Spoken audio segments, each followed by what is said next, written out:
To kvinder, Mary og Masako, var i centrum til kæmpe jubilæumsfest i Tokyo, da Danmarks og Japans kronprinspar mødtes i anledning af 150-året for de to landes diplomatiske forbindelser. Kronprins Frederik holdt en flot og personlig tale og fortalte, hvor fantastisk hans og Marys dage i Japan har været.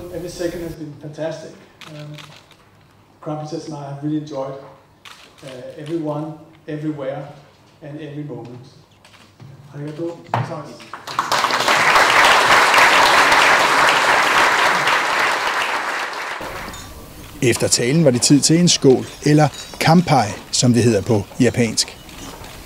Frederik og Mary skålede med deres kejserlige højheder, kronprins Naruhito og kronprinsesse Masako. 450 gæster var samlet til gallamiddag på Gajōin Hotel sammen med kronprinsparret Masako og Naruhito. Alle nød festmenuen med udsøgt mad, tale ved udenrigsminister Anders Samuelsen og jazzkoncert.